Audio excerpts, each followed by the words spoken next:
यहाँ पर स्थित है भोले शंकर को समर्पित एक प्राचीन स्थान जिसे शिव खोड़ी कहा जाता है। खोड़ी शब्द स्थानीय है और इसका अर्थ होता है गुफा। इस गुफा में भगवान शिव विराजमान है, इस कारण इसे शिव खोड़ी नाम दिया गया है।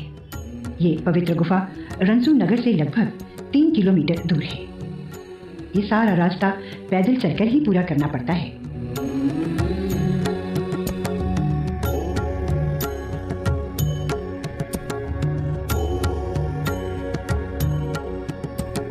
रंसू शिवखोड़ी यात्रा का आधार कैंप है। यहाँ पूजा का सामान तथा भोजन उपलब्ध करवाने वाली अनेक दुकानें हैं।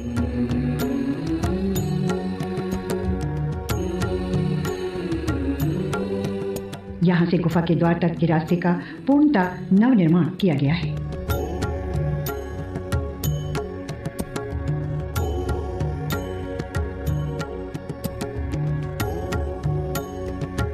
इस रास्ते के संग संग एक पहाड़ी नदी भी कुछ समय तक भक्तों संग चलती प्रतीत होती है। इस नदी को स्थानीय लोग दूध गंगा कहते हैं।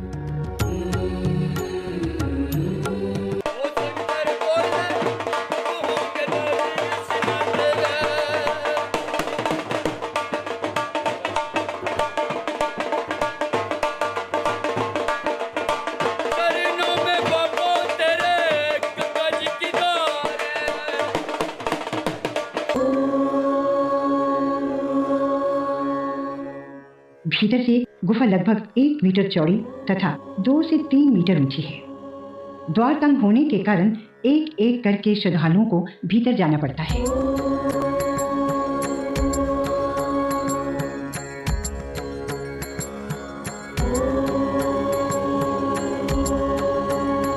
शिवखोड़ी की यह गुफा लगभग 200 मीटर लंबी है।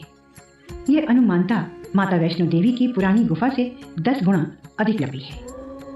यहाँ ये बात बड़ी आश्चर्यजनक लगती है कि गुफा के भीतर सीधे या ऊपर की ओर न जाकर नीचे की ओर उतरना पड़ता है। गुफा में कई मोड़ हैं। कहीं पर गुफा बड़ी तंग है, जबकि कुछ स्थान ऐसे हैं जहाँ 2-3 भक्त खड़े होकर एक साथ जा सकते हैं।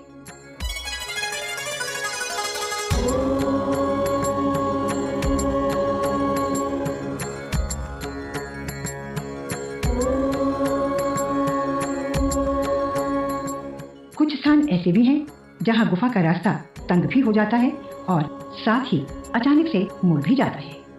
ऐसे में भक्तों को धैर्य से अपने पग आगे बढ़ाने पड़ते हैं। बम बम बोल रहा शिव खोड़ी, बम बम बोल शिव खोड़ी, बम बम बोल रहा शिव खोड़ी। अरे बम भोला के मस्त है गुफा, अरे बम भोला के मस्त गुफा में बैठे भोले सन्यासी। अरे बम बम बोल रहा है काशी, बम बम बोल रहा है काशी। कुछ ऐसे भी स्थल हैं जहां यात्रियों को शिलाओं को पकड़ पकड़ कर आगे की ओर घिसट कर चलना पड़ता है। गुफा के भीतर अनेक स्थलों पर प्राकृतिक रूप से कई आकृतियां बनी हुई हैं। उनमें से कुछ भगवान शिव की, कुछ गणेश की प्रतीत होती हैं।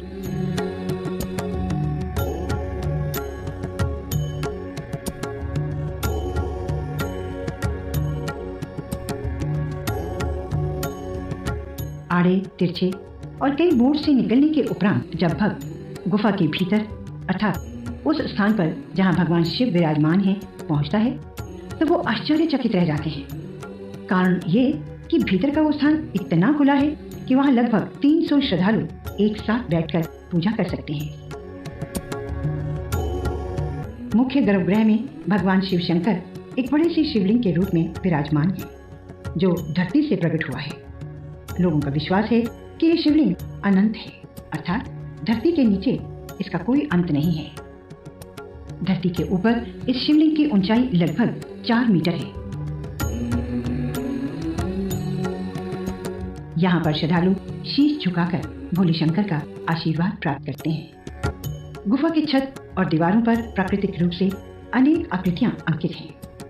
ध्यान से देखने पर इनमें से कई आकृतियां माता पार्वती के रूप में जान पड़ती हैं। इसी प्रकार कुछ आकृतियों में श्री गणेश जी के दर्शन होते हैं। कुछ आकृतियां ऐसी भी हैं जिन्हें देखकर आभास होता है कि ये नंदीगण बैठे हैं। कुछ प्राकृतिक आकृतियां नाग का रूप प्रतीत होती हैं। गुफा की छत से जल की बूंदें टपक कर शिवलिंग पर पड़ती हैं। ऐसा आभास होता है कि प्रकृति ही विभिन्न रूप धारण कर स्वयं शिवलिंग को बूंद बूंद जल अर्पित कर रही हो। इस गुफा से संबंधित अनेक पौराणिक कथाएं तथा कुछ जनश्रुतियां इस क्षेत्र में प्रचलित हैं। एक कथा के अनुसार कहते हैं कि यहाँ एक दैत्य ने शिव आराधना कर भोलेनाथ को प्रसन्न कर लिया। जब भोलेनाथ ने उसे वरदान मांगने के लिए कहा तो उसने कहा कि प्रभु, मुझे ये आशीर्वाद दीजिए कि मैं जिसके भी सिर पर हाथ रखूं वो भस्म हो जाए। भगवान शिव तो भोलेनाथ है ही, उन्होंने भी तुरंत तथास्तु कहकर उसे वरदान दे दिया। इसके उपरांत वो राक्षस प्रभु से बोला कि सबसे प्रथम मैं आपके सिर पर ही हाथ रखूंगा। भगवान शिव चिंतित हो गए।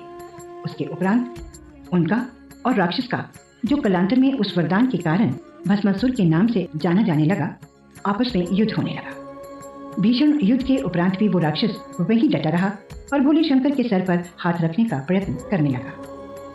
ये देखकर भगवान शिव ने इस गुफा का निर्माण किया और भीतर चले गए।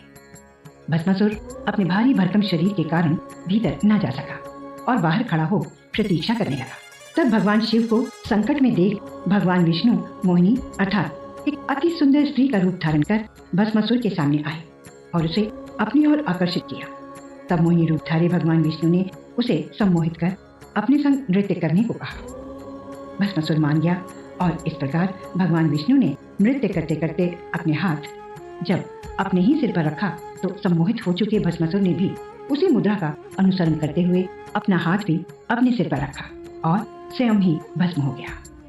एक जनश्रुति के अनुसार इस गुफा के बारे में सर्वप्रथम एक मुस्लिम युवा को पता चला। कहा जाता है कि वो इस क्षेत्र में बकरियां चरा रहा था। एक बार उसकी एक बकरी इस गुफा के भीतर चली गई। वो उसे ढूंढते जब भीतर पहुंचा तो वहां अनेक साधु हवन और पूजा कर रहे थे। वो भी उन्हीं के संग पूजा में बैठ गया। पूजा समाप्ति पर साधु ने उसे कहा कि वो इस बारे में किसी को न बताए। कहते हैं वो अपने आप को रोक न सका और एक दिन जैसे ही उसने गांव वालों को साधुओं की पूजा वाली बात बताई तो वहीं पर उसकी मृत्यु हो गई। इस प्रकार शिवखोड़ी की इस गुफा के बारे में लोगों को ज्ञात हुआ।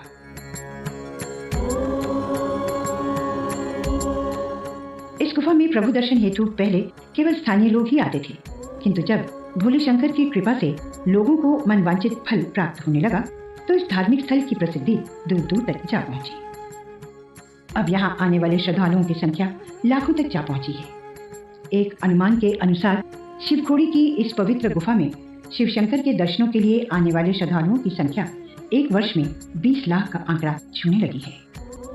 गुफा के भीतर भक्तों के समूह प्रभु के इस चमत्कार को देखकर हतप्रभ रह जाते हैं। भगवान शिव के इस स्वयंभू शिवलिंग रूप को देखकर मन में आस्था उमड़ने लगती है और वो आस्था भजन कीर्तन तथा शिव स्तुति के रूप में मुखरित हो उठती है। भक्त भगवान शिव की स्तुति में पूरी तरह से रम जाते हैं। भजन कीर्तन के सुर उभरने के संग ही गुफा का पूरा वातावरण आध्यात्मिकता से परिपूर्ण हो जाता है।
महाप्रभु दर्शन हेतु अनेक भक्त परिवार सहित आते हैं, किंतु ऐसे भी अनेक भक्त हैं जो अपने मित्रों संग शिवखोड़ी की यात्रा पर आते हैं।